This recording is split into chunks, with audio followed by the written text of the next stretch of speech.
Hey, welcome to the Monday Not So Live show. Before we get to it, let's get to today's sponsor, AmazeFit, the official timekeeper and smart wearable partner of HYROX. Smarter tracking, stronger performance. At AmazeFit, they are committed to creating products that empower holistic health and well-being across the 4 key pillars: physical fitness, sleep, mindfulness, and nutrition. Their line of smartwatches and fitness wearables, that's right, I said wearables, are built to support every aspect of your health and fitness journey, from advanced fitness tracking to heart health monitoring and sleep insights. AmazeFit is also the official watch of guess who? World champion Meg Jacoby. Did you see this? She's going to be doing an exclusive HYROX inspired workout at some place called The Club, because guess what? In the club, we all fam. Ladies and gentlemen, all attendees will receive the latest AmazeFit smartwatch to track their workouts. Class size is limited. Sign up on Flex. Go check out this post for more about that. I wear this watch. I wear it when I train. I wear it when I race. It's got HYROX mode. That's right. You can do all your stations. It's got doubles. It's got relay mode, all that cool stuff. Head to us.amazefit.com to find the right wearable for you. That's us.amazefit.com. I also want to say that you can get this very shirt you're going to see me wearing in this episode. It's out, the Hybrid Run Club shirt. Check out the back. Let's get to today's episode. Away we go. Absolutely. All right, we're gonna start, guys. We're gonna start. Okay. Welcome everybody to the Monday Not So Live show, and I am so excited because first of all, we got a full house. We got Lauren and Mark up there, not in the Twin Cities, but in Chicago-ish. True. We got Cheryl, who's been joining us for a while down in Vegas, and back to the program from the Great White North. Back from I think he was sent to Siberia to work on some secret oil rig he had to dig from America to Russia. It's going to bring free tariffs and free oil for all. Dave, welcome back, buddy. You're not supposed to tell people that. That was a secret. Okay. Well, thanks for the good work you did, because I feel like our countries are closer and oil will be cheaper. Gas will be cheaper. For sure. No, just a lot of work, and it's come to an end. Now we're back to normal. Well, I want to talk to you all about different things for different reasons, but I have a declaration to make. It's a secret, really, I've been keeping since this weekend. Are you ready for me to share my big secret? Definitely. DEKA is not dumb. Oh, that's so nice. Who said DEKA's dumb? Matt did. Matt said DEKA was dumb. We used to question, is DEKA dumb? Not we, you. Me and Rich Ryan, okay. I think I posed it first on this show. I was like, is DEKA dumb? We were always half kidding, okay? And our beef, this was our beef. Our beef was in comparison to these rock star HYROX pictures, like the idea of like the elite athlete going over the box didn't quite stand up to the test of sport, right? That was that was sort of at the front and center of this. But Cheryl, like you, who decided to put themselves all into DEKA last weekend, I did the same. And I have to say, I've seen the light in a new way. And here's specifically why, which I know you guys will all, I'm pointing to you all, will probably agree with. Because my experience was so, I had such a hard time. Like I'd push myself, but then push myself too hard and die and be really disappointed in my results, and then not train and then keep having the same results. So A, train a little bit. B, I did do my singles, which we'll get to that, but then I did a doubles and the whole thing was over in 20 minutes. And I was like, that was amazing. Let's do that again. So much like HYROX, doubles is the key. Get in there and do a doubles. It's so much fun. You can push yourself in a new way and you're with your buddy. And so I just want to shout out Dustin, who was willing to do doubles with me. So anyway, that's my first opening confession. Nice. Doubles is the way to go. So actually, my first ever HYROX was doubles with Lauren. She had to convince me. It took like 2 races of me being water boy. And she was like, let's do doubles together.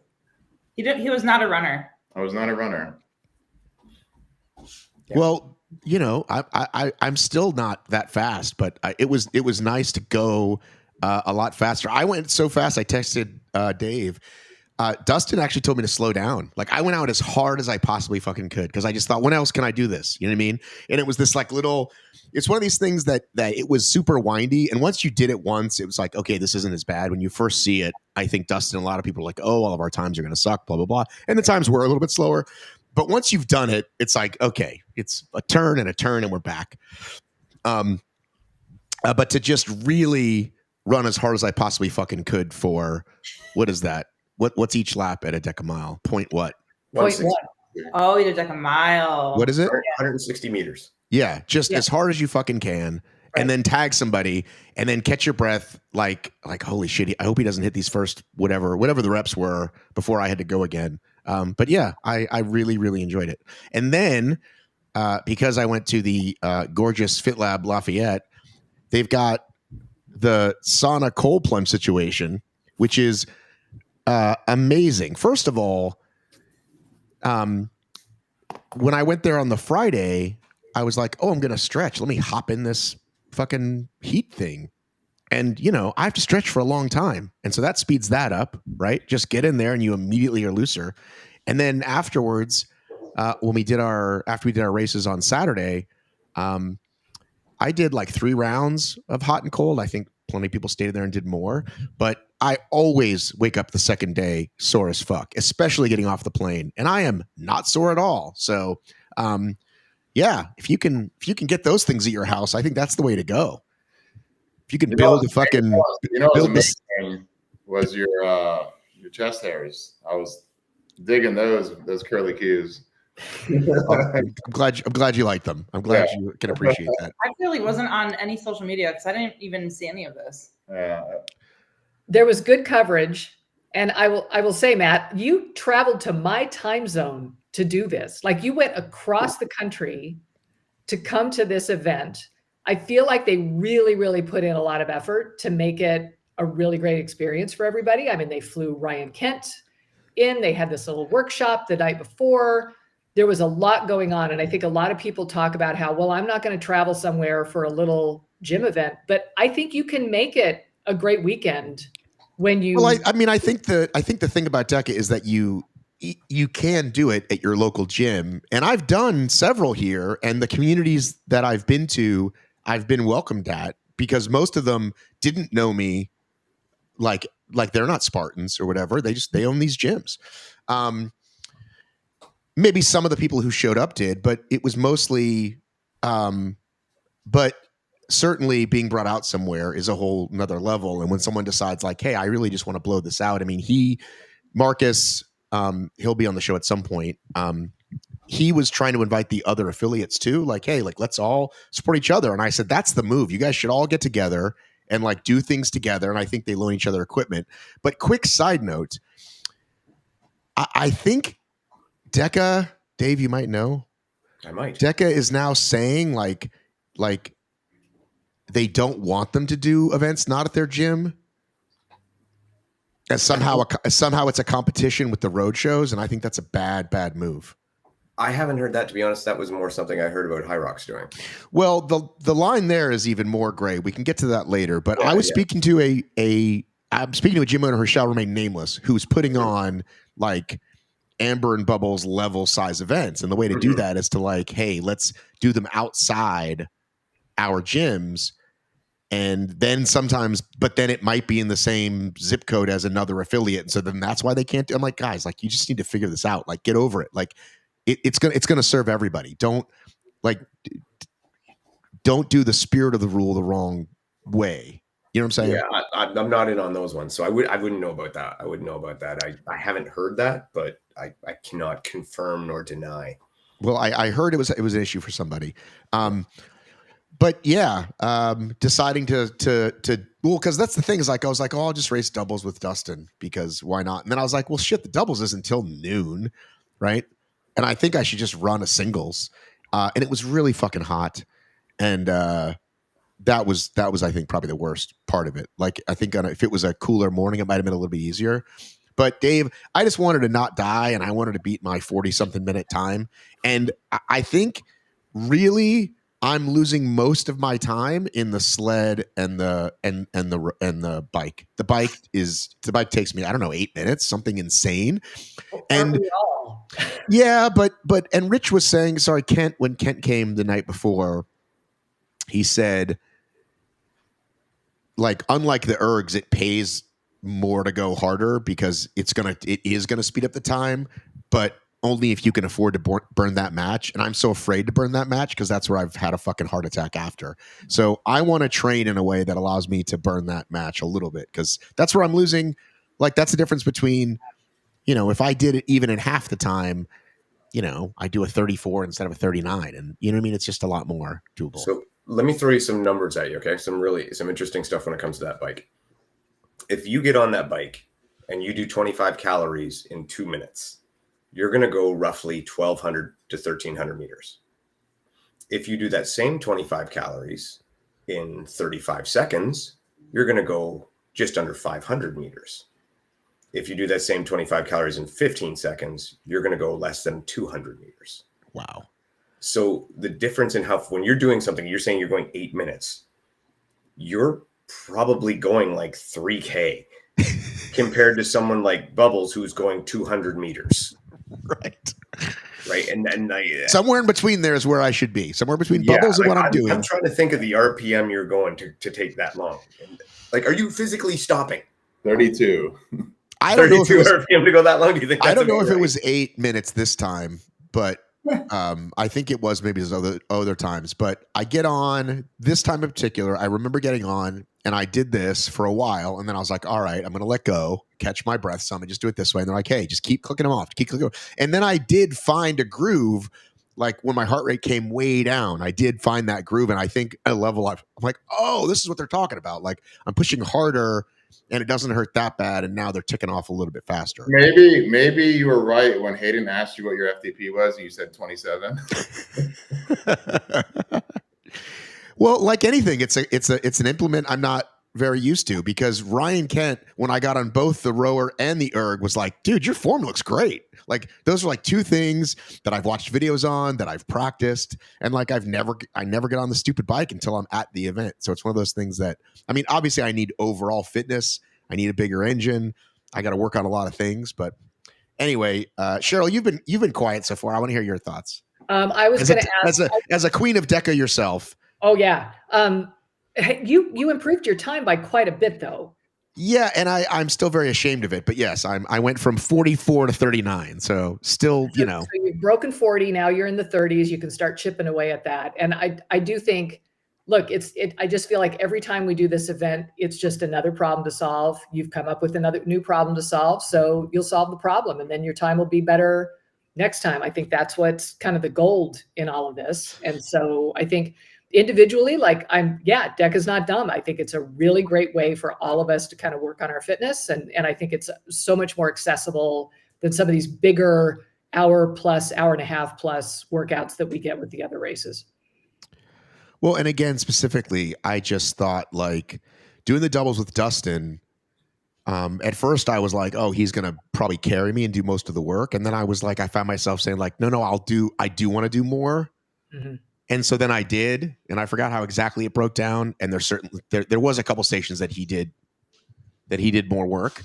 But it was great to just like, burn myself out. And, we were 20 something, we were 2042, I think, which does not qualify. But I looked at our age group, Cheryl, and that's not, I think it would. I think there's some like 22s in there. So I don't know how fast you are, but maybe we could sneak in one. I'm kind of fast. We might try it. Because that 80 to 99 is super competitive, but that next one up that you and I would be in is slightly less competitive. Until you meet those people, and it's like, oh no. But I'm saying, but I looked at the times, and they were, because Dustin thought we qualified, and I said, Dustin, we definitely did. And he was like, no, Matt, I think we did. And I looked, and it's like, no, they're 18s. But in our age group, there's some, like, I think the bottom ones, and I know it's still early in the year, but there were some ones more than, like, we at least have a shot. I don't have a shot at. I think somebody is delivering a shake to our house. I think my daughter ordered it like a shake. River, can you get the door? Well, here's what I'll say. I do think that, yeah, DEKA Mile, I think, is probably my favorite of the three. And DEKA Mile doubles is easily like the funnest, right? It just screams by. You just high output really, really quick. A lot of fun. So, yeah, I think you nailed it going and doing that for sure. So, Matt, just to put that out there about the age group thing, if you team up with Cheryl, that puts you in my age group. Which is what? So you got to go head to head with me. Well, I don't have to beat you. I just got to make the world champs. I just got to be the top 15. Like the qualifying marker. I just got to be the top 15 in the world. Dave and I have already talked about teaming up and doing one anyway. So, you know, maybe I'm just going to take the highest bidder. I tell you what, though, if you want to do it, Matt, and you set it up sometime, you and Cheryl, I'll race you and Cheryl with me and Rye. That sounds great. Listen, if you got it, I thought I was going to have to go with my buddy who's 70 to make the world champs. But if I could qualify in a couple categories, right? If I could do the fit with him, right? And then what did you guys order? I mean, I'm basically Bubbles now, right? I'm like, I got different partners. I'll be all over Worlds, right? Yeah. Well, and that was what surprised me last year at Worlds is all the girls that I've always competed with in the Triple Crown, right? The three events. There was actually none of them I had competed with in the years prior had actually qualified in all three singles events. They were doing doubles because they're just more fun. So doubles is kind of where it's at for DEKA these days. 100%. I'm going to do a relay with Lauren and Mark. There you go. Let's go. We want to in see what that. city? Doesn't matter. I'll go to Chicago for that one. Yeah. So it's only like an 8-hour drive. It's all right. That's a short one for you, Dave. Exactly. I'm going to drive to North Carolina, DEKA. So that's 12. You're driving down to that one? Yeah. Dude, they'll fly you, eh? Yeah, that's all right. I want to drive. I think I thought about going to that one because that's a short flight for me, but I might drive because I got a newish car, so I might actually drive to that one. Hang on. What's the date? I don't remember. June something. I feel like I'm doing something already. But I want to know who gets a single shake delivered to their house. When you are a 17-year-old girl and you're like, I want to eat something, and you just press the button and it shows up. Shake delivered. You'd have to ask her. It's my daughter's friend, but I'm not shocked at all. I mean, I assume usually when food comes, it's for two people at least. But this gentleman just walked to the door with like a giant, it looked like an icy, but it's my daughter's friend, and they had their big announce what college they're going to go to day today, which not something we did in my day, but you know, it's that time of year, lots of school stuff. That's why I had to be later. All right. So DEKA Dave, Carolinas is June 21st. So that's June why something. you're not going because it's a week after HYROX World. But dude, I don't know, now that I've found the spirit, now that I've got the DEKA blood going through me, maybe I will. Do a DEKA fit. Well, like I said, if I do it, I would probably do it with my buddy Tommy, because I think the 120 club is still pretty safe. Like, just got to finish and we make it. But yeah, Cheryl, if you race with Dave instead of me, my feelings would be hurt. I'll just be honest. I'm flattered. But Dave, listen, you haven't been on in a while, and lots of stuff has happened. Yeah, I'm angry about everything. Well, I just don't know, like, if you've gotten over some of those things or they're not worth talking about. But I definitely wanted to give you an opportunity to talk about. We've had a lot of HYROX stuff go down since you've been around. Yeah. Do you want to talk about that, or do you want to do the Deadly Dozen stuff first? No. We'll Mark and Lauren will chime in on HYROX as well. Okay. But we'll I want to hear from you, buddy. Okay, I want to hear from you first, but I had to get out my excitement about DEKA's actually not dumb. Which part do you want to go first? I want you to talk about whatever's on your mind, eh? Okay. I guess we'll go with the interview I watched with you with and forgive me. Matt Locke. That's his name. Just like the show. Awesome. Matt Locke. You should have played the music when he came on. I don't think you would have gotten it. No, yeah, but I would have, and that would have been all right. As long as I enjoy it, that's all that matters. So I mean, it's goofy. I was assuming that Matt would be more of a conduit for information and a source, right? And from the interview, I coming off it, and this is no offense to him because I'm sure he's a great guy, but it came more of across as another roadblock as opposed to an avenue to get more information and more clarity. I will say that I actually felt my intelligence was being insulted when they insinuated that those sensors do not take breaks. They don't, basically saying that nothing goes wrong with the sensors. In Vegas, mine broke. In Vegas, I paid attention to my friend Jeff Fisher's race. His broke around 80. Mine broke at 98, stopped counting. Joanna's during the Elite 15 stopped counting. They malfunction all the time, which is fine. But to insinuate that you just pay attention to them and not your judge now, well, why have the judge then? And then for the answer to be, when you ask directly, which do I pay attention to, the judge or the monitor? Well, the athlete is responsible for knowing their reps. Well, why have either then? That answer confused me. That answer honestly confused me because I was trying to give him an opportunity to clarify it because he wasn't being clear. And listen, I get when you talk to someone from a company or a corporation, there might be with a journalist, a little defensive, a little protective. I get that. So like, okay, you're not really answering what I'm asking you. I'm gonna give you another shot at this one. And then he came back with that answer, and that one surprised me too, because then where do I go? Right? Yeah. If I ask you again, which one is it? And your answer is actually it's up to the athlete, and I'm like, so I count them in my head myself, and then I tell myself to go? Like, what does that mean? And I found it infuriating. And like I said, and I'm not slagging Mark or not Matt, because I'm sure he's a great guy. And I think I've heard interviews with him before, and he comes off as a really good guy, and he loves the sport, and that's awesome. But I was just, you've got to be kidding me. You need to put out a straight answer. How do I know when I'm done? This is an opportunity for you to do exactly that. The community's been clamoring. You were like, cool, we're going to go on your show and give you the opportunity to do this. And I think I asked pretty good questions and gave him that opportunity. Mark, what did you think?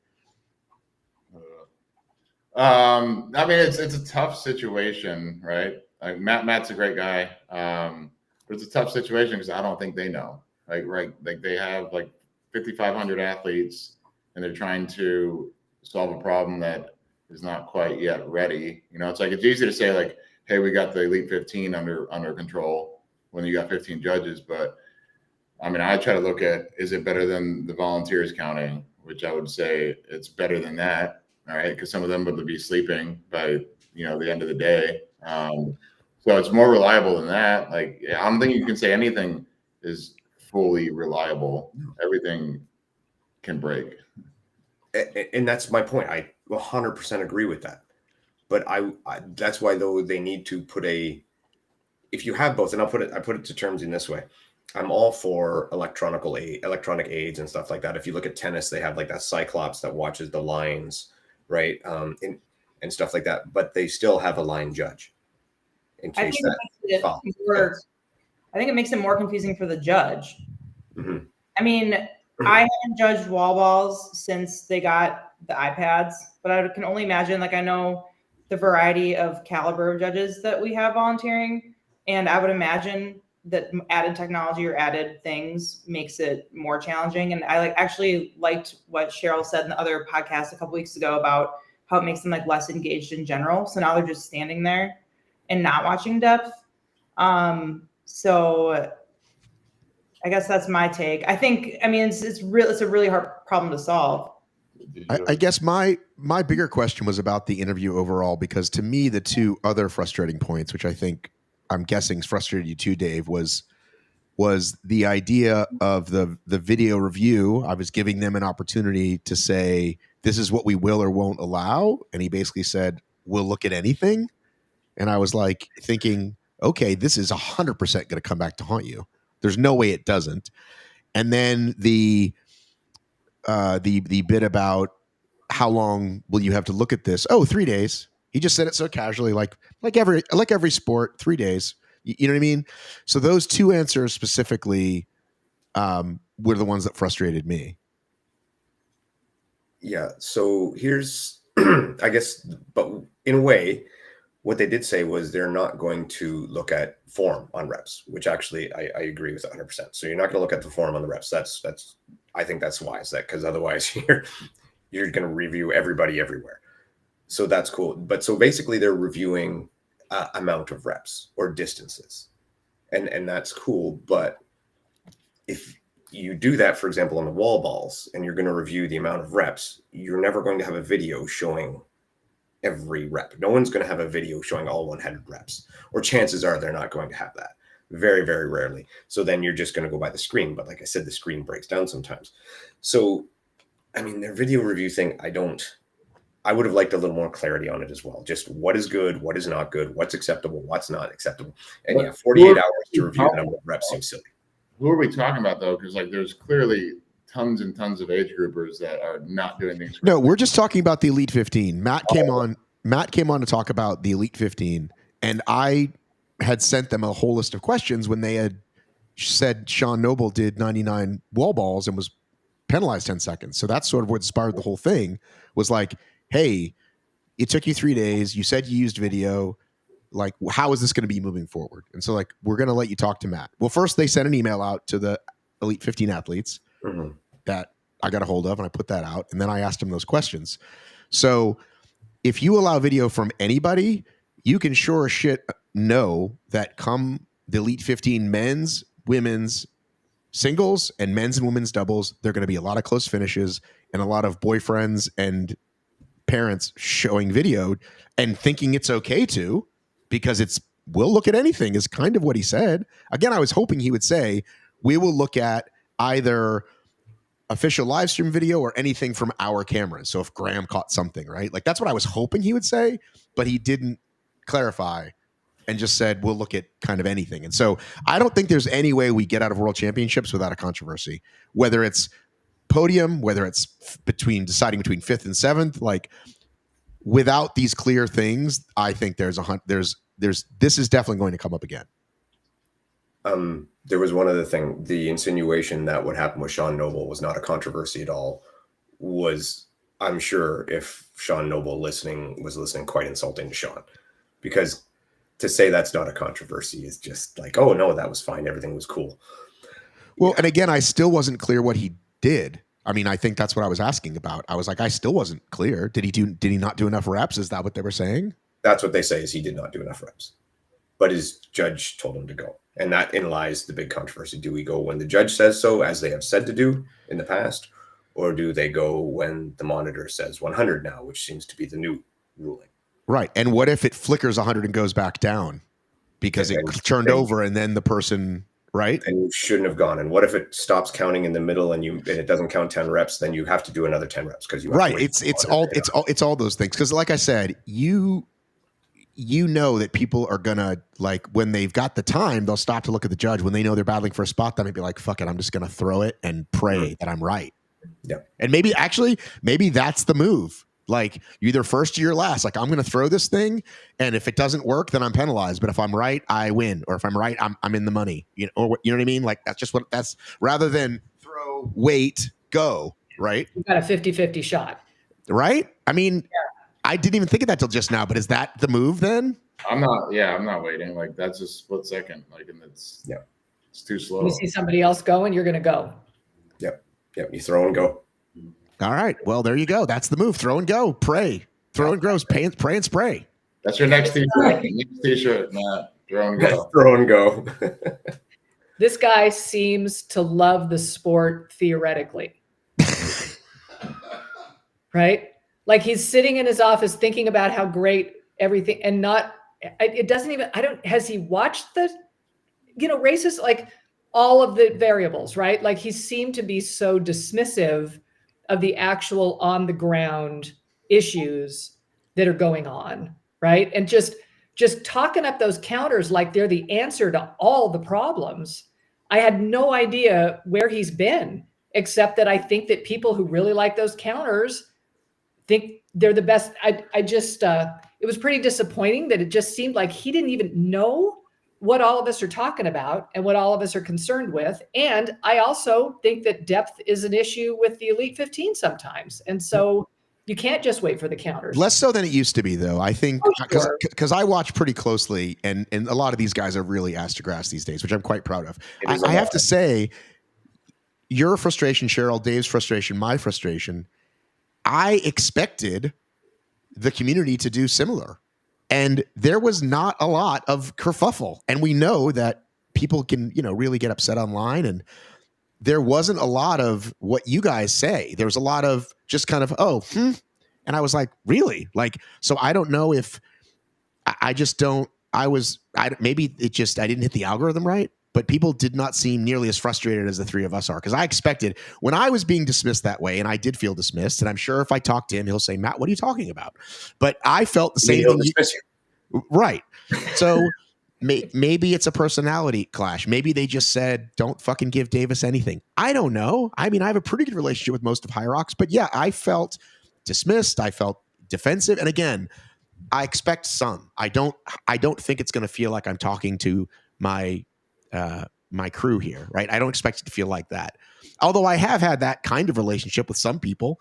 I think Mike Morris is a good example at Spartan, right? Mike, I could talk straight to. We could talk even more straight off camera, but on camera, pretty straight. And yes, of course, we're Spartan and we're pulling you off the couch and yada yada. But I'm talking to a real guy, and I got very PR spin. Those things don't break. They didn't get a fight with their wife, so they must be flawless. I was frustrated. I think the guy was real slippery. I think the way he sort of answered your questions and the way he spoke, I'm still trying to wrap my head around exactly what he was doing. And I'm pretty good at sort of picking out dysfunctional communication.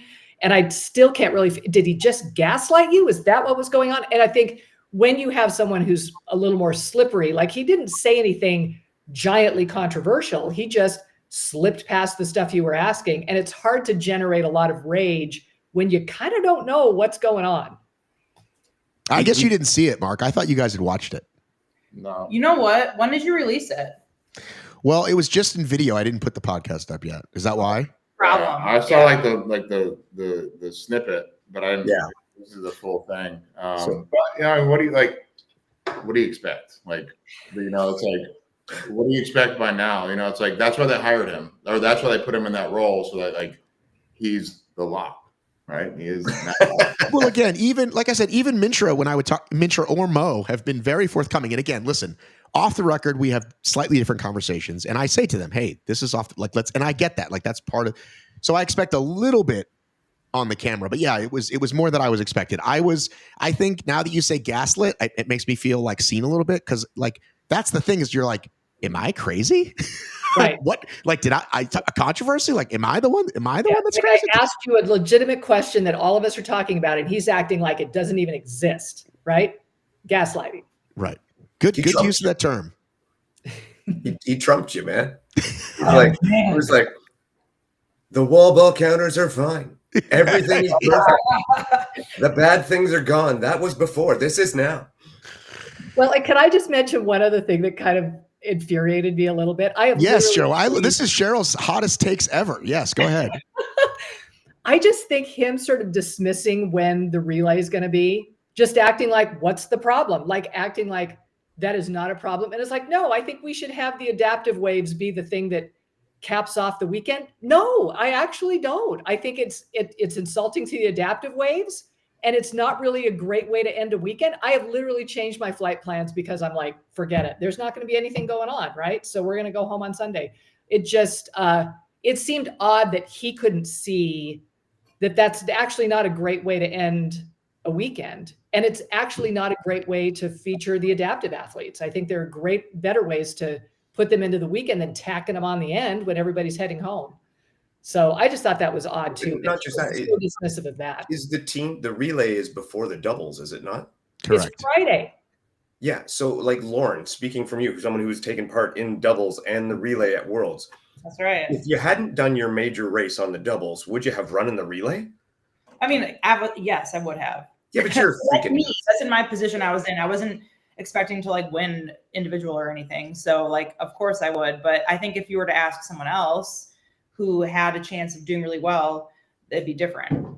It was an easy decision, obviously, because it was the last thing of the weekend. And I think it was a great way to end the weekend for everybody. But I'm a little confused as well about why it's Friday night. But I would imagine that it's probably some logistical reason that I haven't thought of. So tell us, not you, them. Tell us just tell us the real reason, and we'll go, oh, okay, that makes sense. Right. Give us a darn good reason. Could I just point out that, Lauren, you stepping up last year in Nice was like one of the best parts of the weekend. We were all like just. It was insane because I was working the event, and like you'd done a race, so I hadn't had my phone, and then I went and got my phone. And I didn't have like it was overseas, so like I was only at WhatsApp and it only worked with Wi-Fi. And I checked my phone, and I had like a message from like Megan, Kent, Joey, our dog, and then like Anthony and like Lauren Weeks, like, hey, like where's Lauren? Can she race? And this was like literally like 30 minutes before they were going into briefing. And she was like, yeah, sure. It's a no-brainer. I mean, like, I still like, it was really surreal. I think Hunter got us out in the lead, and then I was sled push, and then here I was like in the lead, and then Sandy comes up right behind me and he's like, see ya. Yeah. What a great experience, though. I agree with Cheryl, man. You stepped up huge. That was funny. I mean, it's a no-brainer. It's surprising to me that people think it's like there was some like, I mean, there's no option, like, of course I would. I think anybody would. Of course, I think anybody would have said yes, right? You're going to step up and you're going to help. So, but it was I will cool. say, but I'm going to put this caveat on it. If the situation is reversed and it's this year now, and let's just say Lauren and let's say Lauren and Mark are going there. Wow, we got a close up. Lauren and Mark are going into co-ed doubles short in the same day as the team race, and they're a favorite to win and do well and win some money. All of a sudden, is it a no-brainer? Because for me, it wouldn't be anymore. Because I want to give my best for my teammate in the doubles, which is our main event. Well, they announced the captains, and I thought we probably aren't going to see who we saw last year. However, Lauren Weeks, much like Lauren Rentala, game for anything. Lauren's doing it, right? Yeah. But a lot of the Elite 15 athletes aren't. And it's fine. I'm fine that they're not. Like, it's cool to get more people involved, but I just think you've basically said to people, like, hey, if you want to win money, right? You know what I'm saying? It's just not, and like you said, it's such a nice capper of the weekend, and it does allow. Actually, I never got any money for last year, so I don't know if they were doing that. You were supposed to get money for last year. They were supposed to. It was 20 grand. Well, they want money for their other races, right? Like if you're racing Elite 15 doubles the next night, you want the money. You're not going to race the relay. That's what you're saying, Matt. Like, and nobody is, except for I think Lauren and Graham are the only ones that I've seen so far that are like. Jake Dearden is doing it. Like, there are a lot. I was actually surprised at how many have said yes to be captains, and it's making me wonder if there's going to be a little peer pressure to just step up anyway. I think it'll be interesting to see, because I was surprised to see who, Camilla is heading up Italy, right? And she's got doubles the next day with Meg and a real shot at the podium. Like, it was kind of surprising for me to see. I think, listen, I guess it's like, hey, I have a chance to represent my country, I'm going to do it, kind of thing, right? And so I don't begrudge you. But I think let's say you're Rich, right? I don't think Rich would do relay even if they asked him. He's like, I want to do really well in singles and I want to do really well in doubles, and that's what I'm going to focus on. Yeah. Right? Yeah, no, Rich, I can't. So it's not about right or wrong, but it's like, why make that the decision? And again, because the relay is historically the end of the weekend, right? It's just the capper of the weekend. And again, it allows for, because people do get injured or have to go home early or whatever. So it does allow some room to have different people switch in. And again, I think it is a weird flow to the week. Listen, maybe we fucking love it. Maybe it is so amazing and we go, guys, we were wrong. It was amazing. Let's always do it this way. But yes, I was initially a little shocked. And again, kind of wanted a reason, because I think, yes, very cool to give adaptive athletes some love, right? But I don't even think they take up a whole day. There's only a couple of them at each event, right? And I don't think it gives being them mean love by saying that. I don't think it gives them love tacking them on the end. How is that giving them love? If people are heading home, nobody's really, I mean, slap them on, with the age groups. I don't know why we can't have them with the rest of us. It just seems a little dismissive of them. Yeah. And here's the only other weird thing about the HYROX announcements of the captains on their page on HYROX World is that it's like Jake, Dearden, Lauren, Weeks. Is that a German thing? It's very distracting to me. It's like, yep, German. Typo. Okay.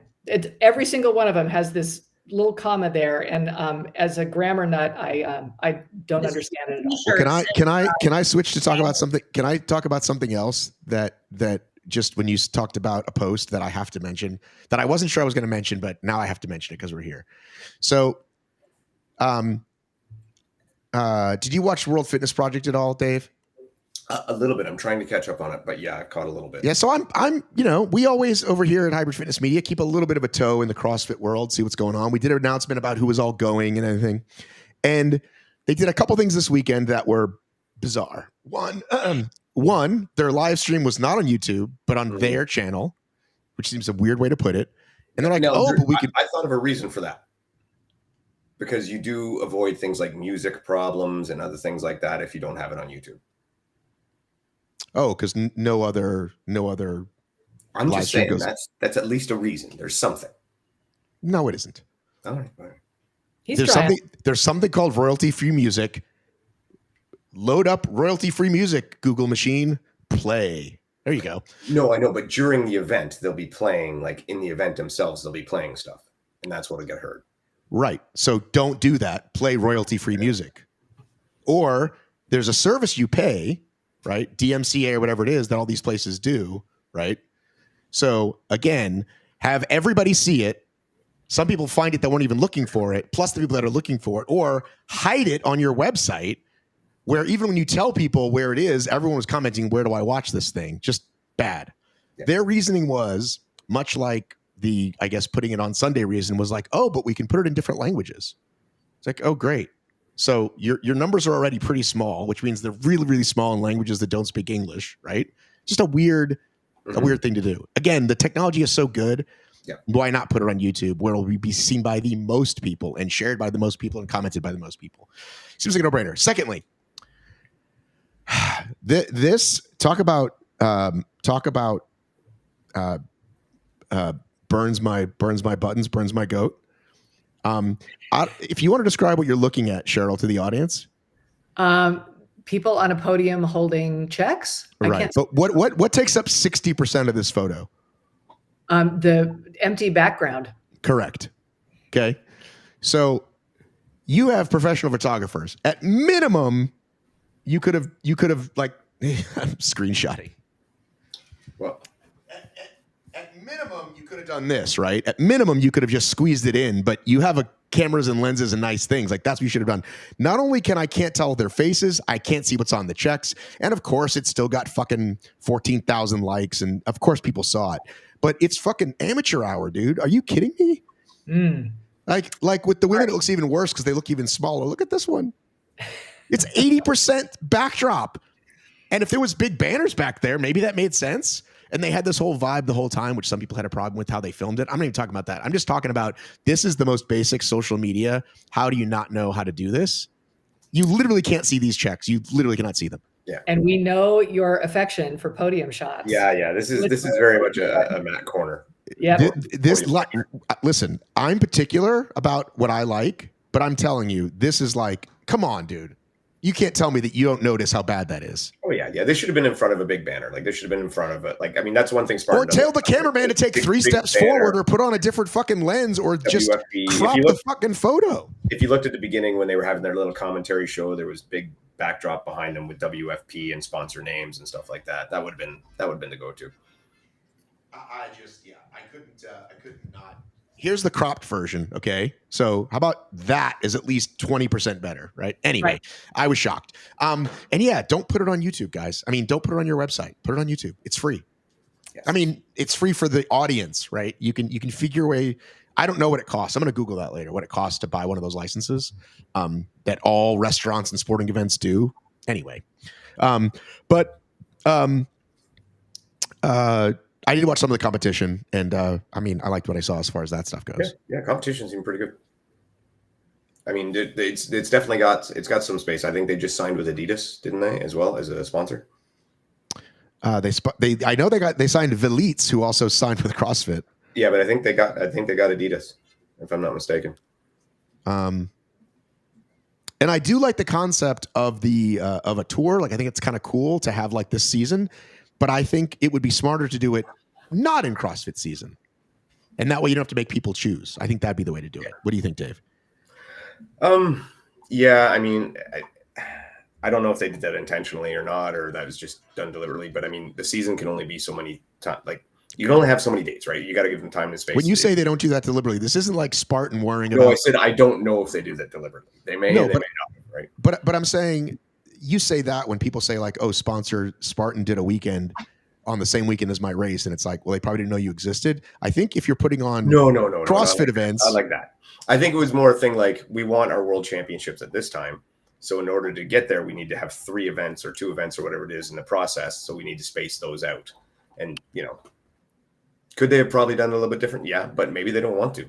Maybe maybe they want to go head to head, but I don't think that's the way to do it. They want people to choose, right? I think the way to get them to choose. Yeah, but I think the way to get more buy-in earlier on would have been to say, let's do it in the other season, and see if it grabs some traction, and then maybe eventually, kind of like the USFL did, right? Remember they were first in the spring, and they're like, maybe we can eventually tackle the fall. That's just what I was thinking. I know, Marc and Lauren, you guys still in the CrossFit space?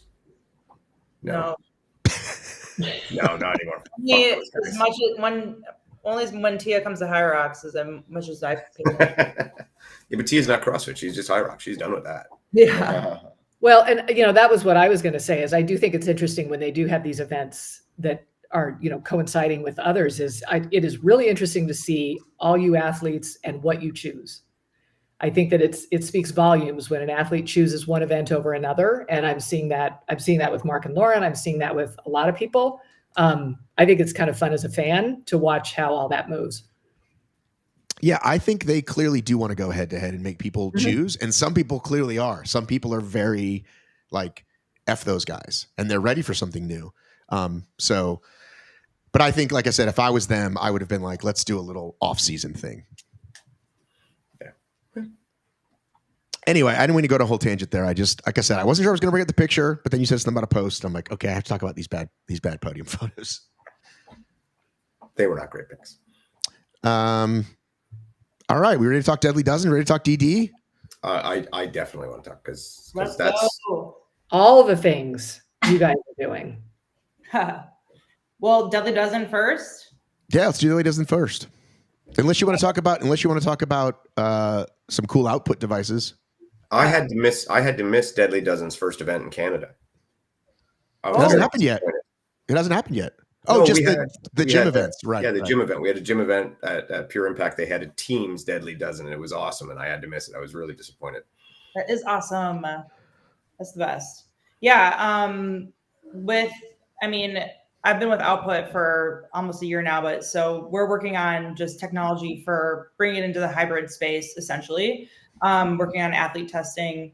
So I don't want to get too much into that right now, but we have some things, like really cool things in the works currently. And we can break right over to Deadly Dozen if you want to talk about that. Yeah. Okay. So June 28th is Deadly Dozen Chicago. And we actually are over halfway sold out. So let's go. Yeah. So if anybody, don't wait, sign up.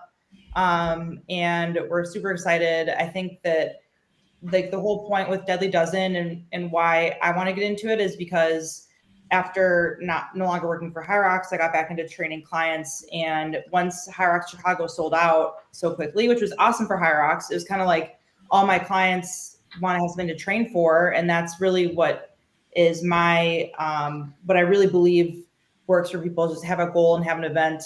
And then they didn't have anything to it was sold out, So when I actually reached out to Jason Curtis and I was like, hey, how can I run one of these things? And then by then I was a DEKA affiliate at the gym and we had done the DEKA mile, and which is awesome. I love DEKA. And then once we just got talking and I got Mark involved, and then we just wanted to bring it to United States. And the whole idea behind it is that like the events, they cap at 500 people. But the idea is that you do them more frequently. So, because they're easier to put on than logistically than a HYROX event. So I want to have like fitness racing more accessible to everyone else. And I think that the movements themselves are similar to HYROX, like they are low barrier to entry, but you don't have to worry about lugging a sled or tank or any of that stuff around. So it's just dumbbells, kettlebells, and plates. So You got to say it properly, Lauren. what? Weights, plates, and dumbbells. I'll work on it. Yeah, I think what Deadly does in it, it's just we want people to get there and experience what we know we've all experienced with getting into our first race, whether it was HYROX or DEKA, and just falling in love with it and not really caring. Like, it's like I think, it's like the beauty of HYROX is that it makes you feel like this elite athlete, but the downside, people put all People think they're elite athletes. Yeah, and they put all that, and they don't go through the whole journey of like taking the reps. You can't go from like beginner to elite.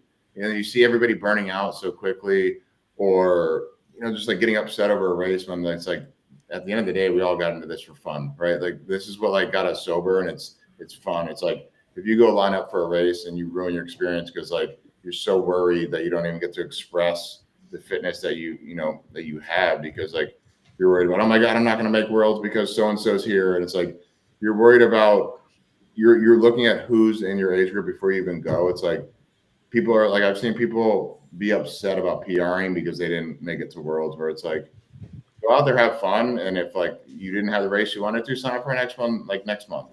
It's like, that's what Deadly does and is about. And, working for high. I'm sure he's going to go run HYROX. Yeah, there you go. That's River, they asked if you're going to do HYROX, bro. What do you think? I don't know. No. No. What are you going to play then? What are we going to do? Mm. You going to play some football? Mm. He's going to slash the guitar. He does have pretty rad hair. That's a lot shorter than it used to be, though. Yeah. No, I mean, I think the growth for HYROX is amazing, right? Like, we were part of like helping grow that from events of 250 to 5,000, and when our job was to help people get to these events and we get someone excited about it and then they can't show up for it because it's sold out, or they're not in the city where there's a race. It was like heartbreaking for me because I just wanted to help people find things that I know is so powerful, like as it was for us.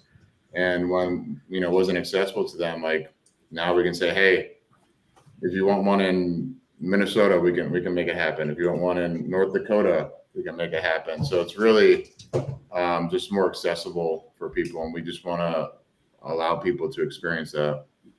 But you talk about accessibility, and there's another avenue of accessibility. Like, again, love HYROX, love going to the races and stuff. But it's fucking expensive.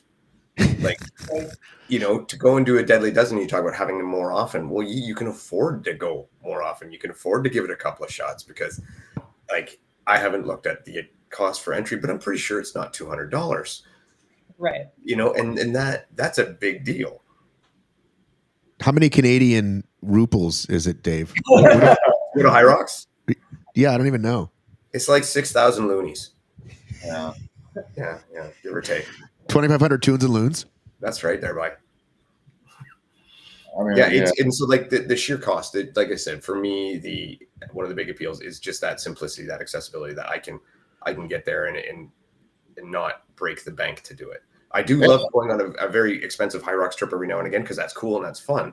But that's like once a year, twice a year. That's what like it's like I think that's what it should be about. Where it's like at least for us, to save up to do an event and go travel. Like we went down to Miami, like we weren't working for HYROX. Like that was a trip. That was awesome. I got to see my family when I go visit them, and it's like, but like, are we diluting the experience by like, oh my God, I didn't make it to Worlds, I gotta go fly to the next freaking race. And it's like, what, like, why are you doing this? Like, what is the point? It's not fun. It's like when you're putting that much pressure on yourself as an age grouper to look at who's racing, and I got to go fly to this one, and it's like, do you even want to compete in worlds, or are you just doing it because like you happen to make worlds in the beginning when there was nobody around? Mhm. Yeah. Well, that's a good point, because Miami, my time was 5 minutes slower than my PR, and I still somehow like won my age group, and just because it's luck, you know, it's just by chance. So I was already qualified through Toronto, but like I didn't have my best race, and it's just by chance. So much of qualifying as an age grouper, like it's gonna get harder every year. And I said this like in Vegas, like when Mark and I won Vegas, I'm like, well, that'll be nice to remember because we'll never win again, because it's only gonna get bigger and it's only get more competitive. And I still remember in Manchester being like, I mean, everyone's lucky to be here because it's going to get harder. It's going to get harder. And sure enough, like it's really hard to qualify. And now at this point, like it's not a given that I'll qualify, but the fact that I technically would have in Miami is just crazy because it was just luck. And I didn't run a fast time. So if for people to base their self-worth on like qualifying for worlds or like PRing makes me honestly sad. Like I see so many people like way stressed about not getting a PR, or they've hit the same like barrier time after time and they just get upset. And like, it's sad because it takes out like why we're all doing this. And that's part of the reason why I like started signing up for other events. And because I was like, I just want to do different things and train for different things. Because what I love about this is having a reason and a purpose in my training. And that's, I feel like it's given me a lot of freedom because like mentally because like, sure, like some people consider me competitive in HYROX, but I'm never, ever going to be elite. So being able to, I love HYROX, and it's my favorite way to train. And it's probably what I end up placing the best in out of the other things I do, but it's taken so much pressure off that because I can go do other things that are hard. Like jumping a powerlifting competition. Yeah. That was awesome, by the way. That was so cool. Do you want to talk about that a little bit? Why you decided to do that? You are, just for the audio listeners, there's two versions of this video and audio. For the audio version, Lauren is yoked. She's wearing a tank top. She's fucking yoked. But yeah, talk about jumping into other stuff. I actually gained 10 pounds from a fucking straight muscle, dog. It's crazy. It's really just your biceps. Interesting. So actually, the reason I signed up was because I had a group of clients that did HYROX Chicago in November 2024, and I was just so impressed by them. And thinking about how much balls it takes to put yourself out there and do something when you don't necessarily consider yourself like an athlete, but they still sign up and they have the faith in themselves to do it. And that was what is so inspiring to me, because it's the people that don't sign up are the ones that are afraid of what others will think. And they're the people that look fit, or like their ego is too big for them to sign up. So I had all these people, they've completed it, right? And I was like, damn, like, I wonder what it feels like to compete in something where you might literally get last. And and then I thought about Mark. I'm like, what would Mark get last in? I'm like, oh, well, Mark started doing cross-country skiing with me, so he's pretty bad at that. And then I was like, what am I really bad at? And like, there's not a lot that I'm like really bad at. I first thought of Olympic lifting. I'm like, okay, I've done CrossFit long enough. I know how much work Olympic lifting is, and like how much that process is incredibly, incredibly hard and time consuming. I was like, what about powerlifting? Because like I have strength, but I knew that compared to other people that compete, I would not be a winner. So it was kind of cool to like, I was like, well, I'm gonna sign up for a powerlifting meet. And that was in December. And then the meet was in May. And I literally had after I thought about it, I had the same thoughts that I assumed other people that probably sign up for HYROX feel like, oh my gosh, what are people going to think about me? They're going to wonder what I'm doing there. They're going to look at me and say like, what is she doing? Like, she has no idea what she's talking about. Like, her numbers suck. Like, and realistically, like, there's so many people that are like worried about getting last. And it makes me also sad because like someone's going to be last, and and the fact that they're out there like says so much more. So anyway, it was a really long and awesome. I learned so much. And you know what's crazy? Like the funniest thing about powerlifters is they do so low volume. It takes forever to do the lifting. But I remember even the other week before my meet, I was having a meeting with my coach, and he's like, okay, so like you plan out your warm-up sets in advance. He's like, well, okay, what do you start with an empty bar? I'm like, I don't know, like 20 reps with an empty bar. And he literally laughed at me. He was like, 20?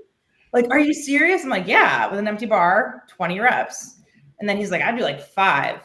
And then like, so then the day of, like I was talking to some other like coaches there, and we're just talking again about like training. And I think I said the same thing. I'm like, it was so funny how he said like 20 reps is a lot. And then the other coach there, he's actually one of the judges. He's like, oh, anything over 8 reps is cardio. No, I didn't say anything over 5 reps is cardio. Well, and then it was really fascinating because when he gave me my program, I had to be the student again and trust the process, because my mind is always like volume, like more reps is better.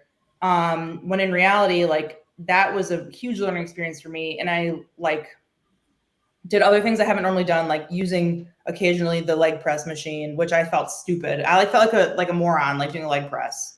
Or I did bicep curls for the first time since high school. Why do you feel silly on the leg press? Because I never do it. I literally have never done it since I was probably 16.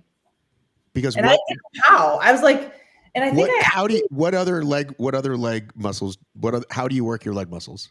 Squat, deadlift, just lunge. That's all. So on the machine, I feel like a moron. She's like, can you come over and help me? And then like face pulls. Like I'm like, what's a face pull? And so Mark would have to come help me. She was out there like this. No. But I felt it put me in a position where I was asking questions again. And that's what it's about. And I still I was a little intimidated by the community because I know that I'm not good. And like people who know me, like whatever, like you're so strong or whatever. I'm like, no, I'm not compared to these people. No, like so the best part, the first best part was like we're gonna go to an event and not have to talk about HYROX. First freaking person we met does HYROX. Like the girl that was weighing in next to her, like, oh yeah, I'll do HYROX. Second thing, like, you know, it's like about being a newbie, right? Like, so like for deadlifting and powerlifting, you have to wear like high socks so you don't get blood all over the bar.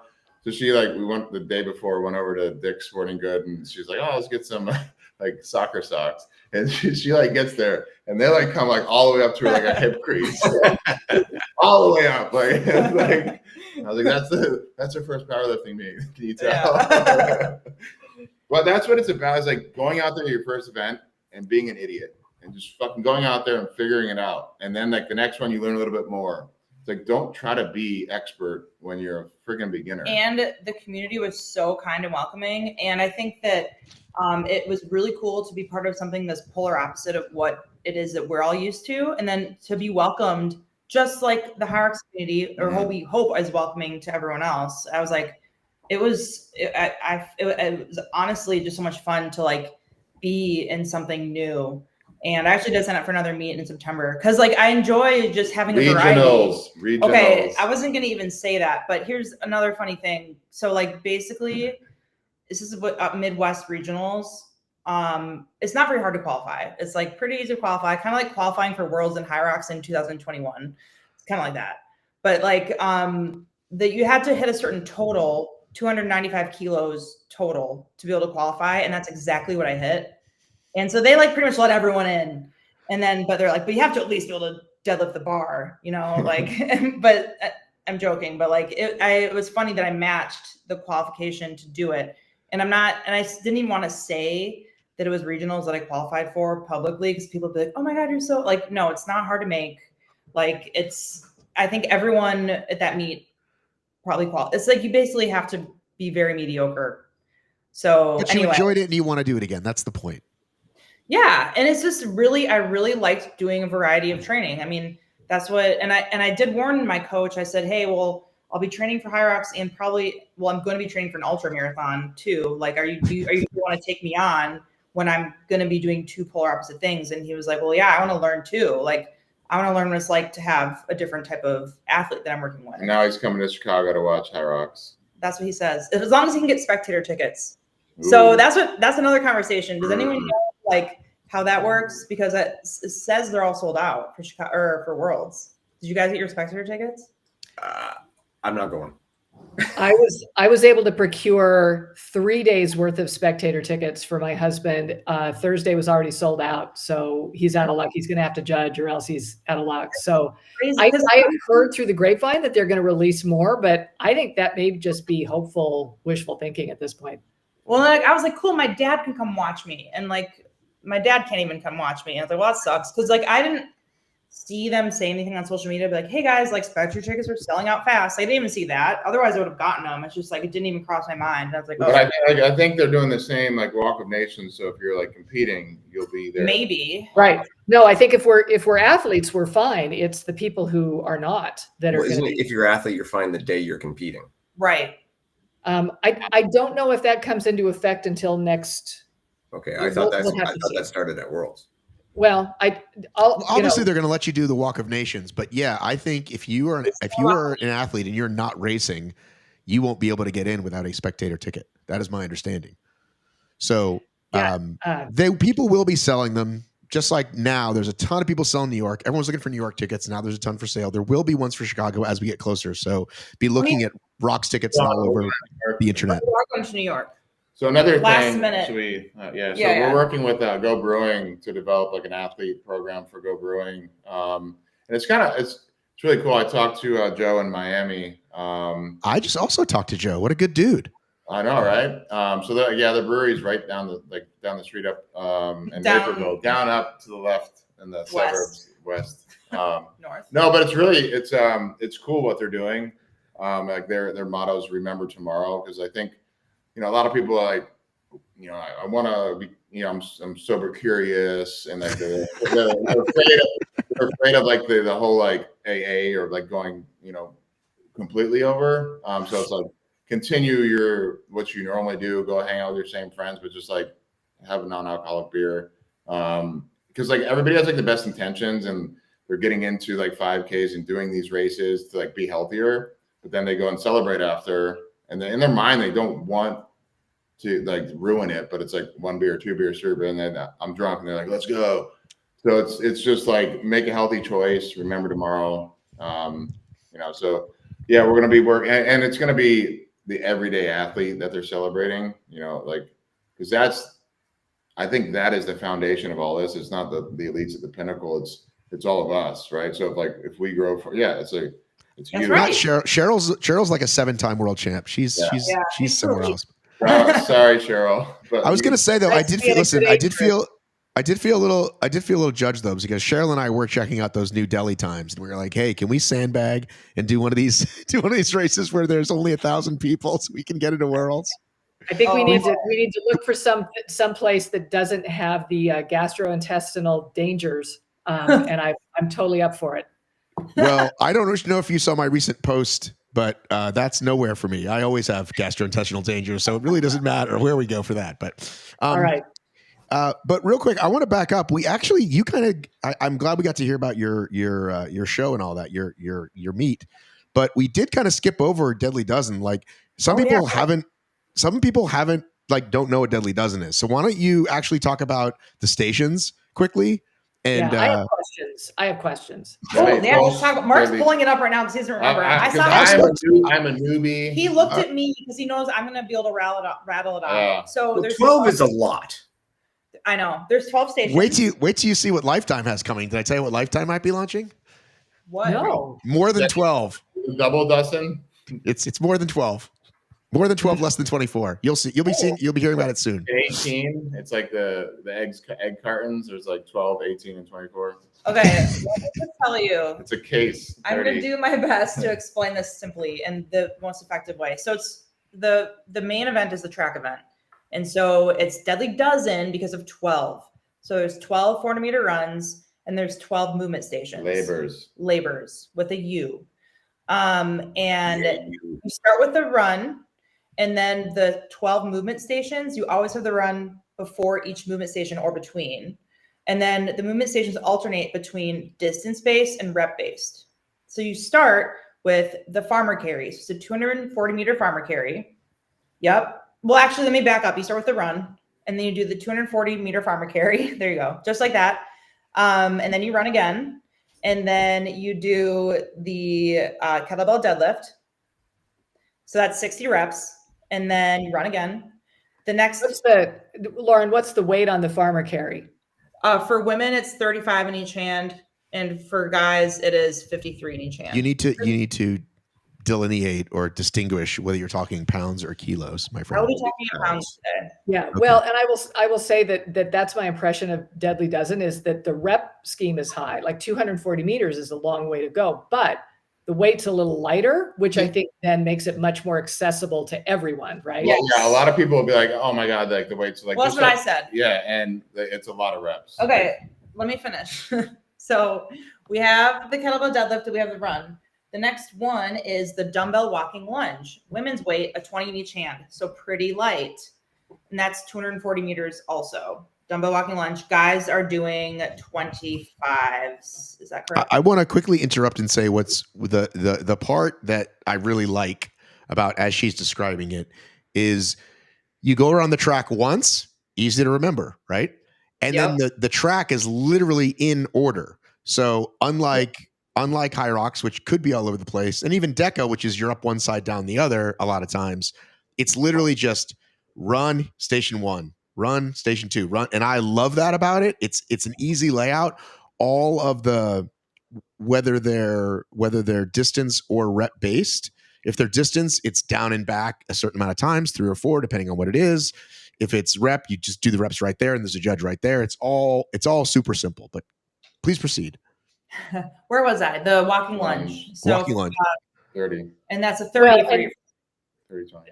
I will say you're saying that it's 20 in each hand, right? For a woman, for 240 meters. That's a job. Like, yeah. Well, here's the other thing. Jason. No. That's the farmer carries. The lunges is not 240 meters. Let's get through all the stations, and then we can ask questions. Let's get through all the stations. Okay. But I got a question about the lunges now. Let's get through all the stations, please. Oh, I will not remember the questions. We had, I'll just go over the movements now. Now we all know we're running a lap in between each one. So we had first the farmer carry, then we had the kettlebell deadlift, then we had the dumbbell walking lunge. The next one is the dumbbell snatch. Okay. Number 5 is burpee. Is that number 5? Burpee broad jump. And then the next one after that is goblet squat. So remember, we're going distance, reps. After goblet squat, we have the front carry. So the weight plate front carry. And then we have the dumbbell push press after that. So rep based. After that, we have the bear crawl, right? Bear crawl. After the bear crawl, we have the plate ground to overhead, or weight plate clean and press is what it's called. And then we have the overhead carry right after you're just putting that over your head. And then the devil's press.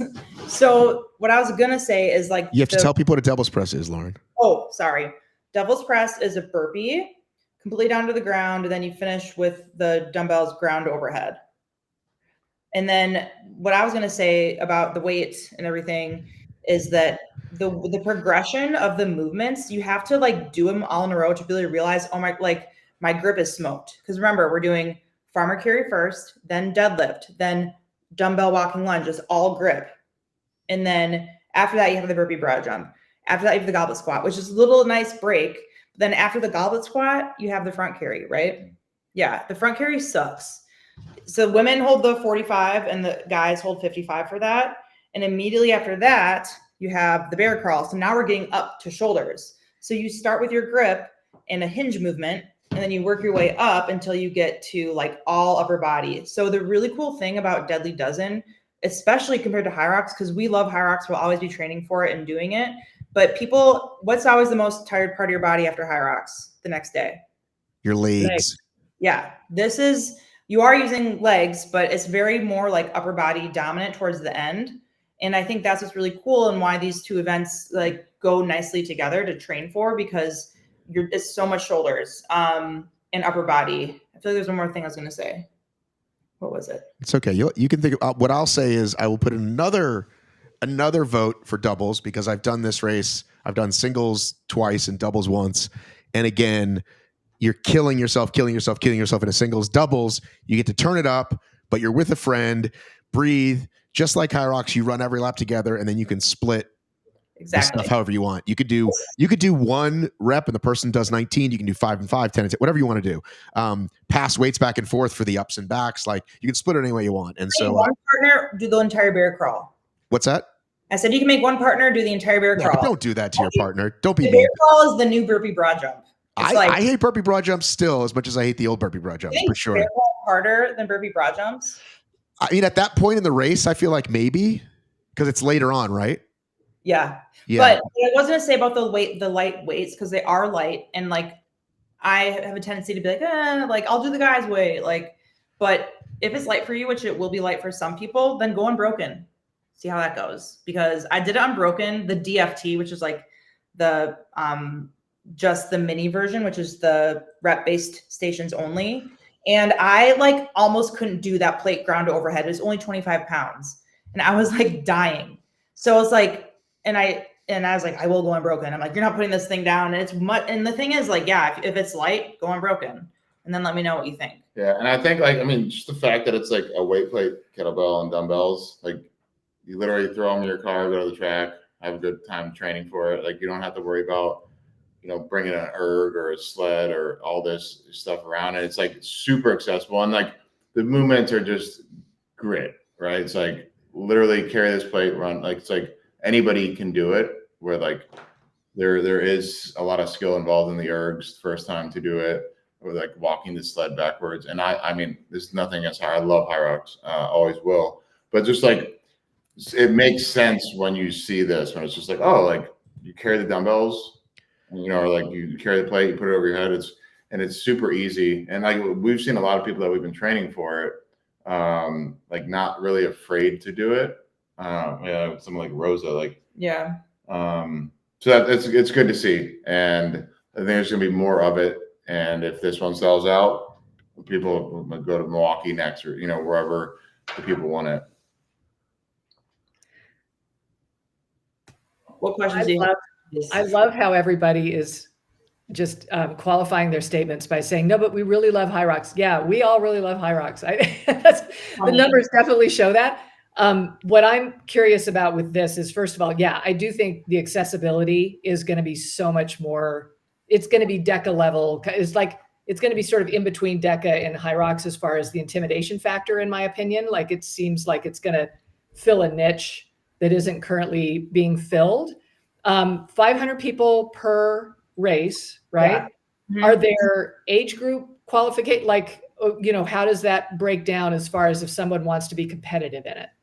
Well, I think that right now it's still so new that there's not like, Jason could correct me if I'm wrong, but I think that like we don't even know really like necessarily like what's the most competitive. Like there's not really a world championships, the thing that people are going to be trying. I think the first year is going to be a lot of like, oh, we know a 40-minute time is really competitive.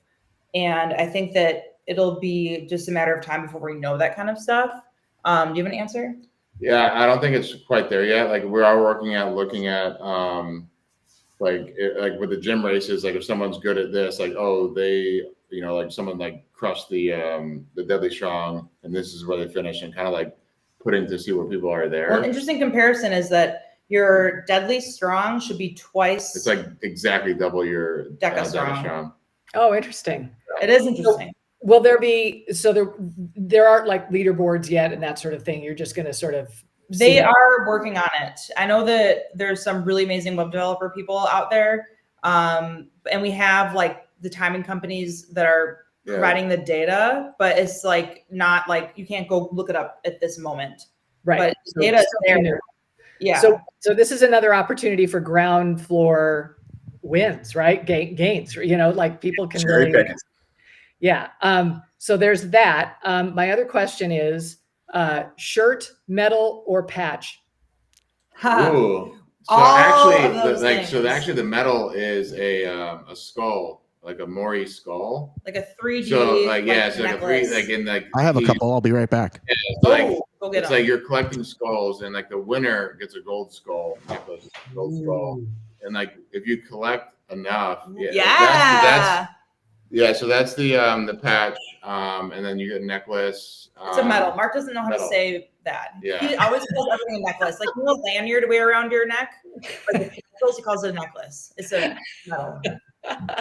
Everything's a necklace. But in this case, it kind of looks like one. So I'll give him that. I'm on Mark's side here. I think it looks like a necklace. Yeah, Just- but you yeah. can collect skulls and like a certain amount you can like trade in for merchandise. No, for like a different one, I think. T-shirt or something. I don't know. Well, the t-shirts.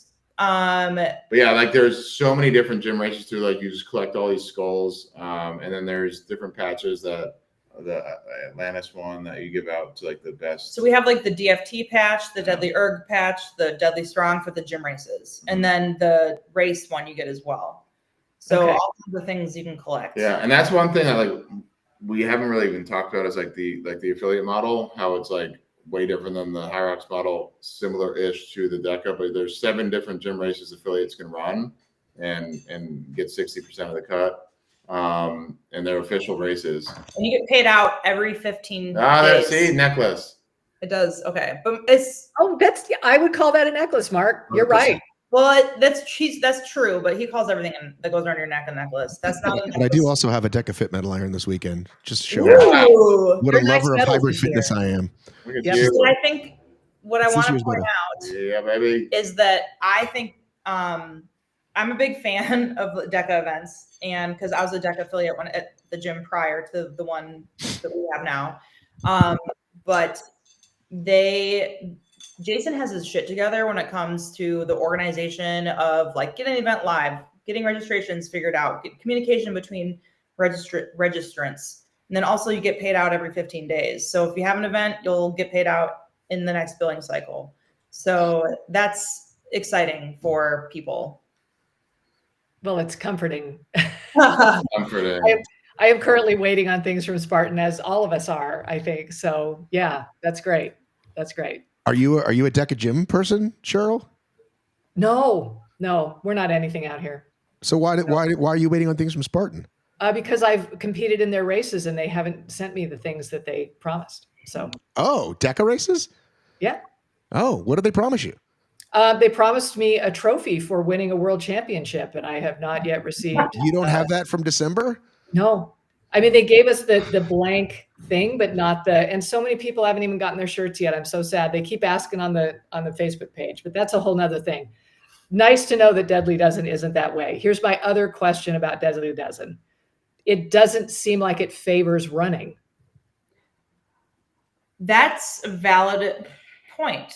Those high reps Yeah. negate the rent. Like look, I know you say the weights are light, but look, 240 meters of me holding 220-pound dumbbells, right? For 240 meters lunging. I mean, 60 meters. No. By 60 the way. meters. It's 60 meters for the lunges. it's just 60 meters. Yeah. I misspoke. Yeah. Okay, that is farmers really is good to know, because all I'm thinking is that The HYROX the weight for women pro lunges in HYROX is 44 pounds, right? So it's I will say that is the feedback I got in Texas. I don't remember what they said when I was in England, but that was the feedback from several in Texas. They did say the weights were too light. Now, Well, tell them to go unbroken. Did they well, go they might have. I don't know. I'm just giving you. I'm here. Like, to give did you- they win and say they're too light or what? Like, what are they comparing? it I'm to? giving you my Yeah. experience. I'm here to give you the good, bad, and indifferent about events. And I'm saying that some women said it was too light. So I'm allowed to say women said that to me without you saying anything else. I'm just I'm telling sure- you what look, I I'm- experienced. Now, I'm sure that's true, Matt. For a Well, lot of people, the weight was what- too light, but I do feel like the volume makes up for it. And Well, I'm sort of putting myself okay, in those stations, you'll thinking let us know. that the fact that I can run may not help me. One more thing is that we are now co-gym owners of P2G. Ooh. It's actually it's less than 1 lap of Deadly Dozen from the house. We walk to work now. I haven't driven a car in months. So is this Lauren? Are you working at multiple gyms, or is you only work at this gym now? I only work at this gym now. Okay, cool. Yeah. So I saw you guys share about it. Tell me how that happened, how that came to be. So when we first moved here 3 years ago, I run around the neighborhood and there was a gym, but I would always see like people pushing sleds. So I'm like, man, I need to stop in and tell them about HYROX. And by the time I went over to visit, it was closed. And I looked looked them up online, and it said permanently closed. So that went by like a year or two go by, and then I'm running again, and I see that it's now back open, called P2G, which stands for Power to Gain. But two hockey players like bought the gym out, and they Now you're talking Dave's language. yeah. So anyways, they used to do like a summer camp where they would do like on ice skills and like one day in the gym that they started in college, which was only last year. But they had the opportunity to buy out the previous gym owners, and they reached out to us like last year, like, and hey, we were still working for HYROX. yeah, they were like, hey, can you come coach a class? And we're like, we drive from the city, we can't make it. And then just recently they reached back out asking if we would want to We're like, go in with them. So we figured out a way, and like they don't have, they're very, they do a very good job with the youth, high school, and NCAA of all sports, hockey, volleyball, soccer, but they don't have an adult side of things. So we're bringing hybrid to the south side of Chicago, and it's been amazing. and we are HYROX affiliate Yeah. and a Deadly Dozen affiliate. I was going to ask, are you going to do a strong or a deadly strong there? We've done. We're actually doing a full Deadly Dozen sim in on May 25th. We've done like the DFT there, and we can do anything we want, really. We can also do. I guess we'll say too that we go to other gyms and host the event as well. So we can host it at our gym. We can host it at other gyms. Yeah. We did a shout out to Strong as Oak, Yogi. He had like 70 plus people at his Deadly Strong. Nice. Yeah, they crushed it. Do you? I saw they've been posting like top 10s. Are there leaderboards out yet? I think that's something they're doing with like Amber and Jason. I think the one they're doing with like Amber Tate and Right. Yeah, that's a Jason question. Okay. Because they know. So we did submit scores. Yeah. We of the Deadly Strong, we did submit scores, so that they are A leaderboard's coming, is what you're saying. Yes. Yeah. It's not like just a fun run. Because that's probably the smartest thing DEKA ever did, was like make a leaderboard, and even though we know they're a little behind, it's still like a thing, and it's the reason people go do DEKA, right? Right. One of the many reasons people do DEKA. And then the DFT, which is the Deadly Fitness Test, is not scored. So that's the one that is like half the race. It's 400-meter runs, is half the race, but only the rep-based movements. So not the farmer carry, not the bear crawl, not the burpee broad jump, just the rep-based ones. But anyway, just to finish talking about P to G, so like what we've been doing is trying to bring like the hybrid fitness. It will be the hybrid fitness training facility in our area of Chicago. And it already looks like it's crazy because, some of you guys know Mark and I sold our gym in Texas to come work for HYROX, to move across the country. So it's just crazy how like at home it feels. And we have an amazing, amazing group of people. A lot of my clients from the other gym are now training over here. And so that's been great. And then also me working with Output, which is, so I'll quickly touch on Output. Like it's a sensor that measures all different kinds of athletic performance, like velocity, jump height, power-based movements. And so it ties in perfectly with their youth, high school, and NCAA sports, because Output, who they work currently, like their customers are like the Chicago Bears, the Bulls. The Bears. Yes, exactly. So the anyway, Bulls. they're I gotta say the Pope because he's The Pope.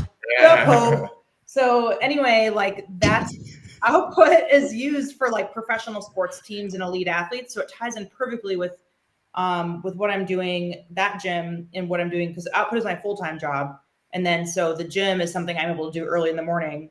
And then Mark's over there a lot of times too. Or I can work, it's a gym that I work with Output stuff there too. So that's been really cool. And where was I going with that? Oh, Dave, did you see the Pope's farmer carry time? It was pretty good. It was too light. The Cardinals were complaining.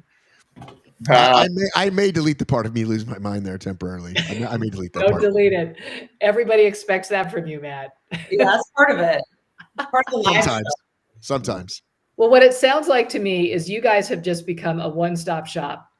Like, talk about You guys branching of Chicago. You guys are the king and queen of Chicago hybrid out. fitness. Like, you're everything, right? Like, how nice is that to just have your fingers in so many pies and to be able to influence people in so many different ways? I think you guys are just doing some really good work in the world. You're the Abe Froman of hybrid fitness.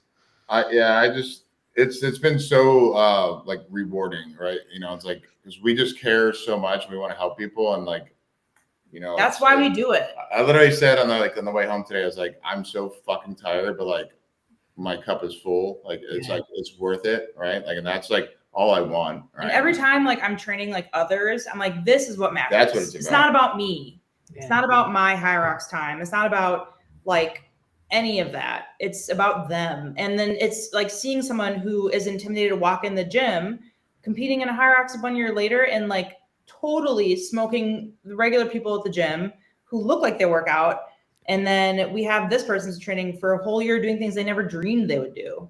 And like, that is why I do it. And it's because like those people really amaze me, because it takes so much courage to put yourself out there. And like, that's why all these things I do go back to that.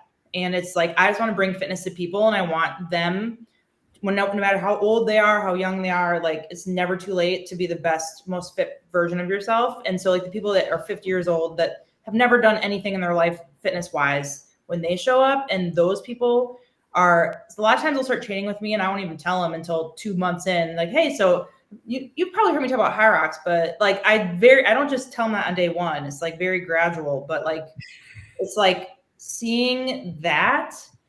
And that's another thing I loved about DEKA is like DEKA has been amazing for those people too, because they started with DEKA.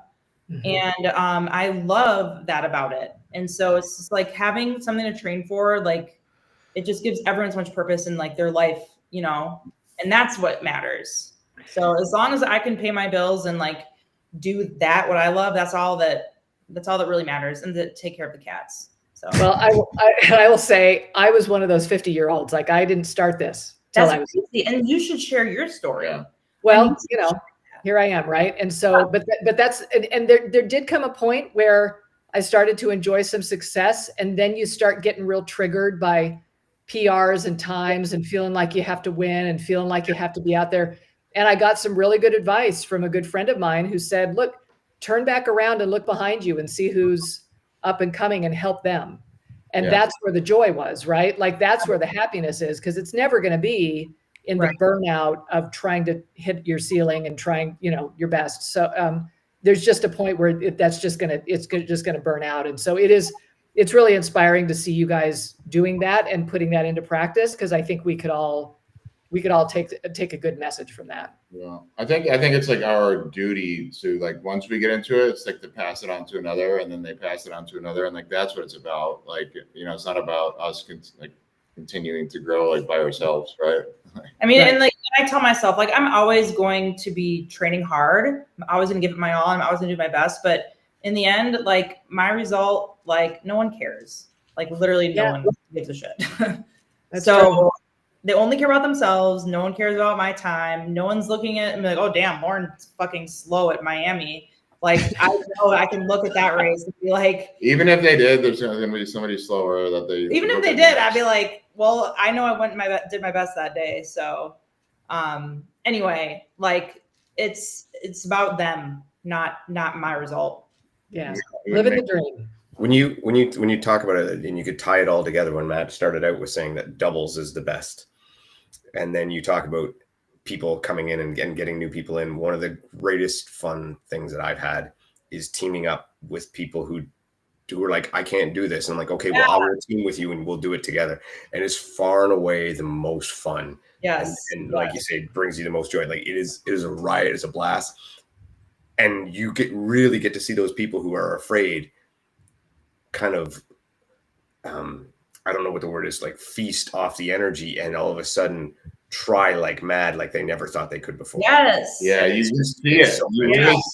You see the switch. There was one of our members, Kay, like really quiet, timid, and then she got to Miami, and she was like, there was a girl that had like a sling on her shoulder doing doubles with somebody else, and she was like, "You go, girl!" And I was like, "Damn, Kay!" Like she like. Another T-shirt for you, Matt. The pilot co-pilot for. Like That's a that. really good idea. I like that. I like that a lot. There you go. Yeah. Oh, jeez. All right, guys. I think we can wrap it up. Yeah. We covered it all today, right? Yeah. Well, we only heard one thing that Dave is furious about, so hopefully he's. I coming mean, I'll be back. mad about more. I'll still be mad next week. Yeah, I we'll tuned get into this more. show to listen for the tea. That's why I want to hear. Hey, just keep it coming. I go to the comment section. I read that. I'm like, let's go. Yeah, What? that's who we are here. Yeah. So, but you speak the truth, and yeah, This is why I'm in and out of trouble all the time. yeah. That's why we're glad you're back, Dave. Yeah. Get in trouble again. All right, guys. Talk soon. Thanks, Bye. everyone. Bye. Hey, welcome to the Not So Live show. I wear this watch. I wear this watch. I wear it when I trade. I wear this watch. Amazfit is also the official watch for World Championship. And all attendees is the official timekeeper of HYROX and the official smart wearable partner of World Jacoby.